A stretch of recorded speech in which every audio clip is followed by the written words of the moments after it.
Oh, hey there. So in the Old Testament, there's something called a Nazirite vow. Now, if you take a Nazirite vow, several things happen. Some of those include you don't cut your hair, man or woman. You don't drink alcohol or have anything from the grapevine with nothing grapes, right? Nothing that, and no strong drink. So no alcohol for the most part. And you don't touch dead things. You also dedicate your life to God and do several things that show that you've dedicated your life to God. Now, I assumed this was like a lifelong vow, that you're like, I am now a Nazirite, and that's how it is until I die. But then I did some research into it because, you know, I'm kind of a dork. And I found out that you could either set your time ahead of time, like, hey, I'm going to be a Nazirite for X amount of time, or really at any point you could be like, hey, I think I'm done with this. And you could lay it down. Now, part of laying it down was you would cut your hair and you would offer that hair to God as a sacrifice, because that signified the amount of time that you had dedicated your life to God. There's also some sacrifices, like ritual kind of stuff, to kind of say, hey, this has come to a close. Why is this interesting? Okay. First of all, I think it's interesting that we can come to God at any point and say, look, I want to dedicate a part of my life to you, and then do that.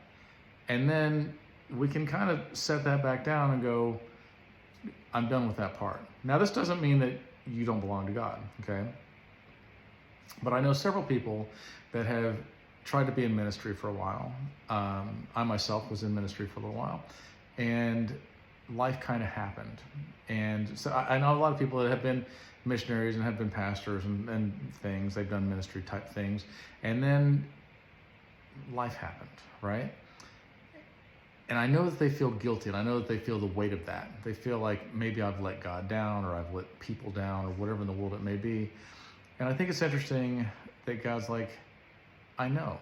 Sometimes you've got other things that I need you to do. And sometimes I need you to do those things in the real world where other people are. I need you to be in the workforce. I need you to be in these places, because if you're not there, then nobody will be. And you're my representative there. And you don't necessarily have to have a job in ministry, okay? I'm not saying you're turning your back on God. I'm saying that I find comfort in this, right? I was a youth pastor. I studied to be a pastor. I ended up just, life happened, right? I got married, had kids, and I couldn't find a job as a pastor, and I was doing construction, and then it got successful.